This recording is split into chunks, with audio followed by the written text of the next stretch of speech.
TradeSquare is Australia's first business-to-business marketplace connecting people, brands and organisations into this diverse ecosystem in a unique global landscape. Through pivoting, transforming and reshaping, Australian businesses have an opportunity to create the model for the future that aligns with the world's needs and leveraging the power of a collaborative approach. Through the TradeSquare podcast, we will bring together dynamic, diverse and thought-provoking leaders from business, government and organisations to have conversations to further enable new thinking for the future. Welcome to TradeSquare, Australia's leading business-to-business marketplace. I'm Catherine van der Meulen, and in today's podcast, we're speaking with the New South Wales Minister for Finance and Small Business, Damien Tudehope, is joining us. Prior to being elected to the New South Wales Parliament, Damien was a partner in his own law firm for 30 years. He has also been a small business owner, primarily in the childcare sector, and was the Chief of Staff to the former Attorney General, Greg Smith. In March 2019, Damien was elected to the Legislative Council and was appointed as the Minister of Finance and Small Business. Great to have you joining us, Damien. It's a pleasure, Catherine. Great to be with you. And so economic recovery for New South Wales small business has been a key focus for you and your team. Can you share more on the future plans that will support this? Well, I think the starting point is to actually reflect where we've come from and how we're preparing for the future. So you come from a circumstance where we've had to spend about $10 billion on recovery packages, or not so much recovery packages, but packages designed to keep small businesses afloat during the pandemic. And $10 billion rolls off the tongue pretty easily, but it is a significant hit to the New South Wales economy. And we've got packages out the door, whether it was JobSaver or the microeconomic packages, or alternatively just targeted packages which are designed to help with people's either fees which they pay to the government or the like. So we've got a lot of money out the door. We're now emerging from that, and those recovery packages are winding back. So having come from a place where businesses had their doors closed and they weren't able to pay their rent, pay their suppliers, pay their landlords, pay their banks, we're now asking them to re-emerge into the marketplace, hopefully in an economy which is recovering. So the obligation on government, I suppose, is to create the economic atmosphere or economic environment where businesses can thrive the most. And there are some things that we do which are targeted again for those industries which have been hurt the most, like the hospitality industry. And we've got Dine and Discover vouchers, which we've increased. We've had accommodation vouchers. We've increased the grant relating to government business fees. But more importantly, we now have this new business recovery strategy, which we have developed, which is in many respects about investment in Western Sydney and the like, whether it's West Invest or alternatively in regional areas. So there is a significant emphasis on delivering infrastructure, which of itself delivers outcomes for small business which are associated with that infrastructure rollout. Now, that's a long answer to your question, but I think it's really important to say that we're recovering because we as a state, we as a country, ask businesses to make a huge sacrifice by bearing the brunt of the economic impact which has been created by this pandemic. So as we emerge from it, things are looking really positive. Lots of the data which we're getting about credit card spending and the like is very positive. There's a lot of money flowing through the economy. Someone said to me last night, all this money which you have invested, that's $10 billion. Well, it actually goes somewhere. So it's in the economy. That's money which we have injected into the economy. So it's floating around, and we anticipate that injection by itself is going to create pretty favourable economic circumstances for lots of small businesses to be quite successful in the short term. And so how can organisations mitigate risk for the future challenges that have been predicted for New South Wales small businesses? Yeah, that's what I think is part of the being a small business. You've got to start preparing to sort of say, well, I've been through this experience. What is it going to be like going forward? What should I be doing about working on my business to make sure that this doesn't happen again? Now, one of the things that I think most businesses will acknowledge that they have done during the pandemic is look at how their business operates. And there are many who've potentially, for example, developed online presence and developed opportunities to reach a bigger market or a different market through having an online presence. So lots of businesses have improved their technology, improved their IT operation.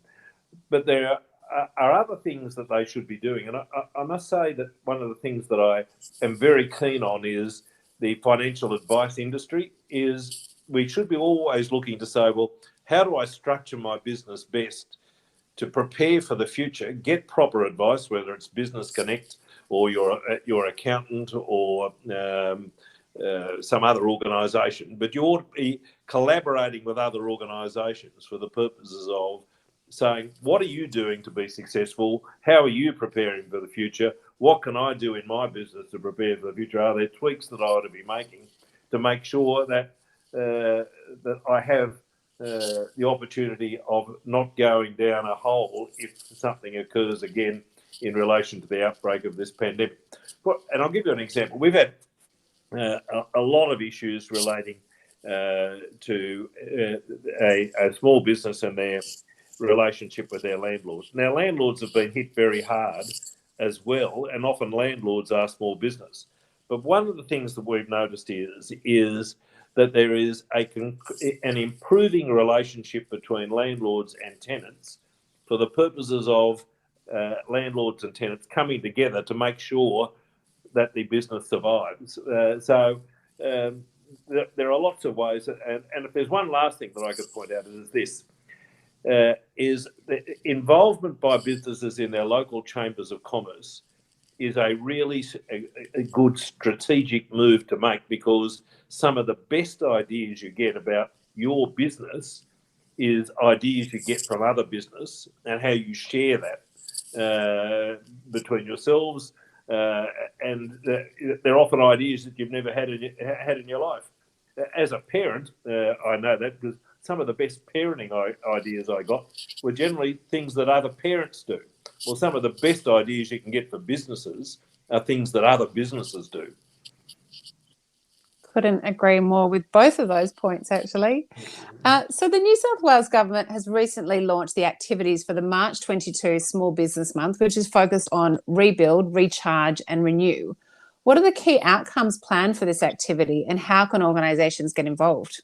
Yeah, well, we're very excited about Small Business Month because in terms of just what I was talking about is this opportunity to collaborate and share with each other your experiences. This is like a month where we're asking businesses to come together and focus on things that they can do, whether it's the sort of business that they run.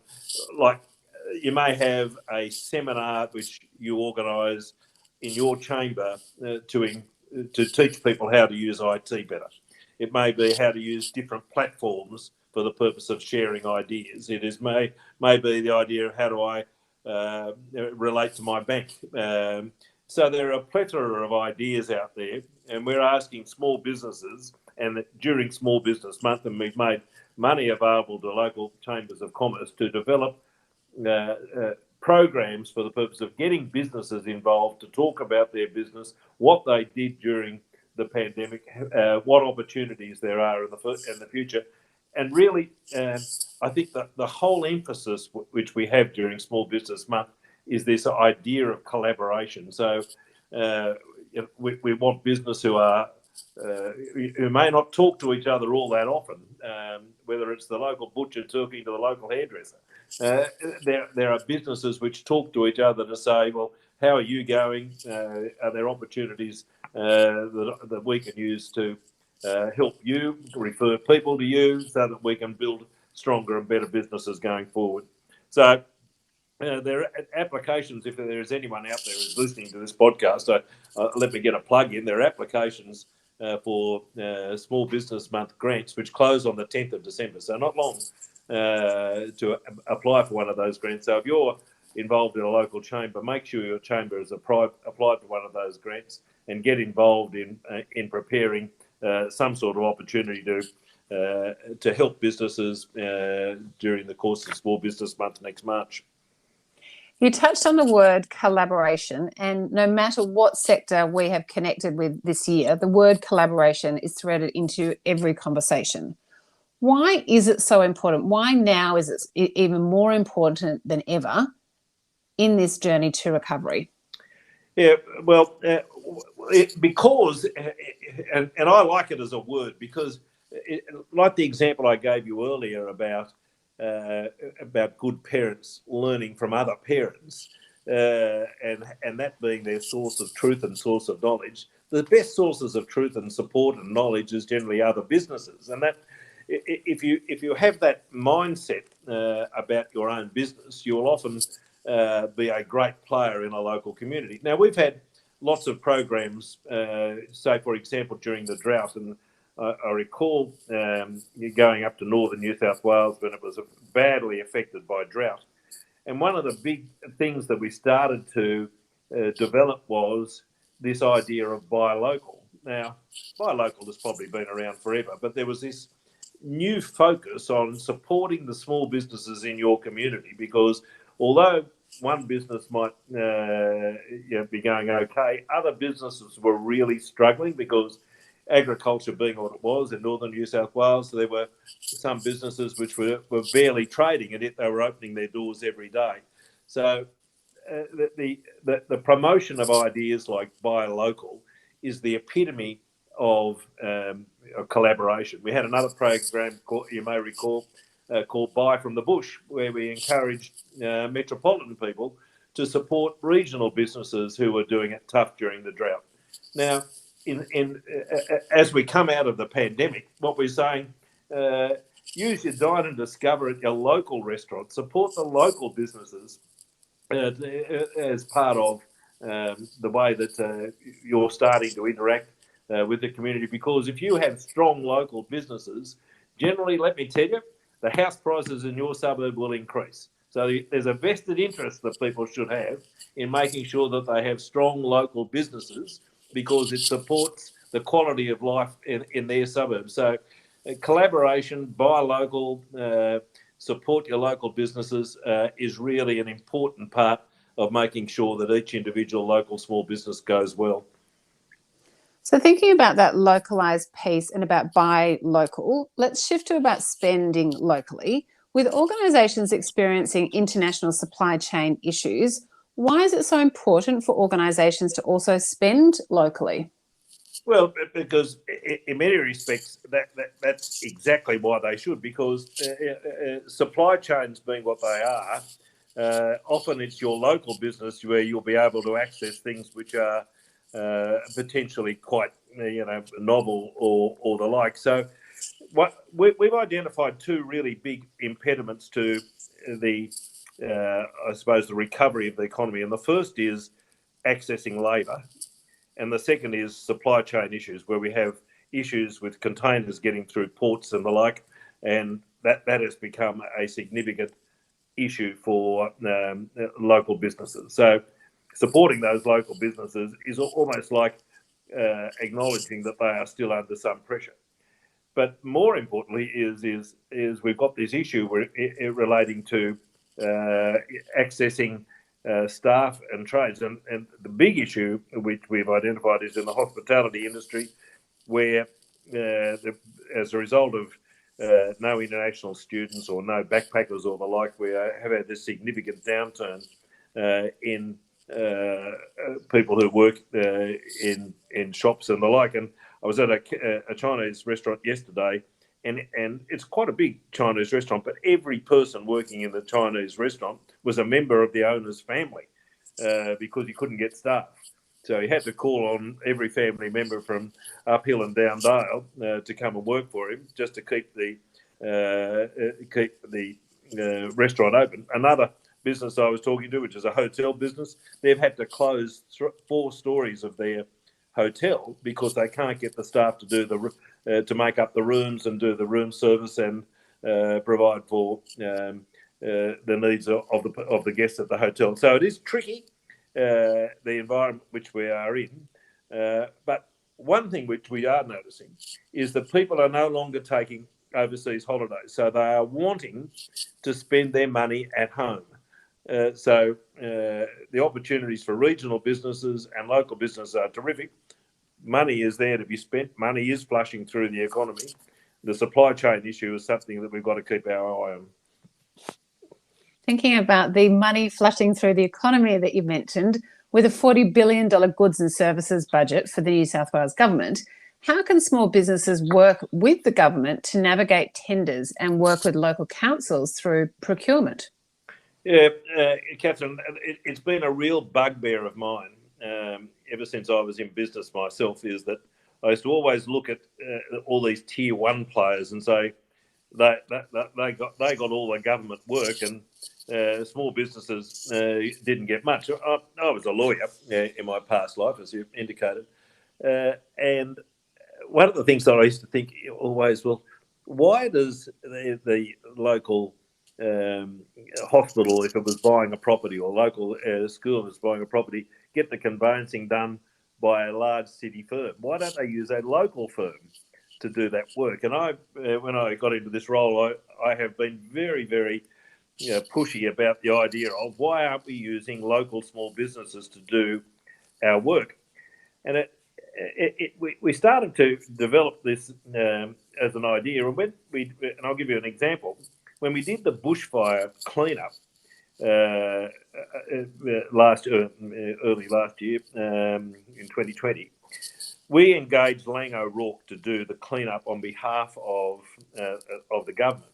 Now, one of the conditions that we imposed upon Lang O'Rourke was, we want you to use local small businesses when you are doing that cleanup work, so that the money which we're paying for that work is going back into the local economy. So the interesting thing about we have nearly completed, I think, 99% of that cleanup, and it's all been done by local contractors. And that is an example of how that we can actually get dollars out the door. When we did the cleanup in relation to education department assets or other state agency assets, we again insisted that work be done by the agencies, by local contractors. So we've extended that to say, well, we want a cut of the procurement by the New South Wales government to be done with small business, and we've developed a small and medium enterprise strategy with New South Wales procurement. But one of the things that we do say is this: if you want to do business with the government, one of the tricky things is knowing how to complete a government tender. So it's all very well to say we're going to give them this business, but if we have non-qualifying tender documents, then often those tender documents end up in the bin. So we've got to teach small business how do I tender to do business with the New South Wales government. And we have put together with TAFE 4 modules which we are asking businesses to complete, which qualifies them to be a tenderer to the New South Wales government. And that means that a business which is registered to be a supplier to the New South Wales government can confirm that it has done or completed this tendering process. And then in those circumstances, the agency knows I'm dealing with a business who knows how to tender, and it therefore flows that the opportunity of being successful for that tender by a small business is pretty apparent. But the other benefit of that is, or there's a couple of other benefits. If you know how to tender to the government, you certainly then know how to tender to other organisations, because you know what organisations, and it doesn't have to be the government, it can be the private sector, who are seeking someone to tender. You know what to do, because if you've learned how to tender the government, you've learned how to tender generally to private enterprise as well. So that's one thing. The second thing is, if you do become a supplier to government and are registered to be a supplier to government, we also have a program where we pay you quickly, and we have insisted through New South Wales procurement that they pay registered suppliers to government within 5 days. Now, those faster payment terms also benefit many small businesses, and we are very keen on making sure, A, that we engage small businesses, but then get the money in their account so that they can get the benefit of that money as quickly as possible. And so, what have been some of your proudest moments in your role as New South Wales Minister for Finance and Small Business?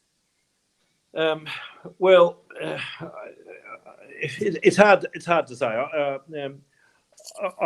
There are a whole heap of things. When I came into this portfolio, one of my colleagues said to me, "Oh, the small business portfolio is pretty cushy." Well, no one told that minister that we were about to have a drought, followed by floods, followed by bushfires, followed by a pandemic, and the impact of all those things on small businesses, and to develop packages to get out the door. So, I'm very happy about some of the stuff that we have done in relation to faster payment terms and making sure that we get businesses paid more quickly. I am also very proud of the fact that we developed a package in relation to leasing, which has protected small businesses in circumstances where they could no longer pay their rent. And we have worked with the Small Business Commissioner in relation to, I suppose, mediating outcomes between landlords and tenants. There are some things which are also really good. We've increased the exposure, I think, of the Small Business Commissioner. I think the Small Business Commissioner is really one of the underutilised resources that we have in government for the purposes of making sure that small business knows what opportunities are available. And I think that the Small Business Commissioner is a very talented commissioner who's always full of ideas, and I think that has been really productive. But most of all, I think the thing that I am currently happiest about is the fact that we have lots of small businesses who have become enormously resilient. And I'll give you one example. I had this business where we interviewed them, and it was an art gallery who obviously during the pandemic wasn't making a lot of money. Customers were staying at home, so no one was going to the art gallery. So that was a business that got some advice. How do I get through this? How do I stay alive going forward? Anyway, the advisors got together, and what they did is they turned every piece of art in that art gallery into a jigsaw puzzle. And they sold so many jigsaw puzzles that they couldn't keep up with the demand. Now, it's really not what I have done, which has made me proud, but what has business done to be able to, and I hate this word, but the word pivot, but what they've done to be able to make sure that their businesses survive. So to the extent that government plays any role, we've got a lot of money out the door. We've had the back of business, and a lot of the programs that we're developing are not so much designed to make businesses successful, but designed to give businesses every opportunity of being successful. I never tire of saying this. I can't make a business successful. It is the actual entrepreneurship of the actual business owner who makes their business successful. What we should be doing as a government is doing things to get out of the road of businesses being successful and creating an environment where they can be. And some of the things like alfresco dining, tourism support packages, Dine and Discover, they're things we can do to support them. But we've got to do more in terms of getting out of the way and making sure that businesses see government as a friend and not as the person who is a barrier to get past. I want to go back to that incredible idea. What a creative idea to turn artwork into jigsaw puzzles and then potentially be distributing them online. That is an incredibly creative approach to thinking about how do we pivot in our organisation. Yeah, and lots of businesses did the same. A lot of the restaurants you would have seen have developed, dark kitchens and all sorts of things for the purposes of becoming great takeaway suppliers. Some of them are pretty high name restaurants, but every business faced with the pandemic didn't despair, they say, right, I'm faced with a catastrophe. How do I fight my way out of the catastrophe? And we ought to be pretty proud of the businesses that are out there now and are going to contribute to the recovery of the state. And finally, thinking about the future, what will be your legacy in the roles that you play? Oh, it's hard to know. The legacy is hopefully they see government as a friend of small business, someone who works collaboratively with chambers of commerce, supports local chambers of commerce, looks for creative ideas. We've developed a whole series of packages, and I'll give you an example around the IT industry, where we want more IT providers to be suppliers to government over the course of the next 10 years. So how we support small business being suppliers to government will be a terrific legacy, because what we say is, well, the talent just doesn't reside with tier one players. The talent resides throughout the state, and we have a big program of support for scientific research. We have a program of support for childcare and the like. So it is how we're able to say to the people of this state that government has got your back. And going forward, I think people will look at this state and say, we were the first government that developed an idea called customer service. When I first thought of it, I thought, this is an amazing idea, is that we are transforming government to actually have a department called customer service. Now, we actually deliver people. If you go into Service New South Wales, hopefully it's an experience that you go out and you think, that wasn't too bad. That process was okay. Now, that's going to be a legacy of government as well as a legacy potentially of mine. But I have to say that I think we are a government which has put people first and foremost and at the centre of everything that we do. We certainly love your passion for supporting Australian small businesses and looking forward to the SMB month in March next year. Thank you. Good. Thanks, Catherine. Great to be with you.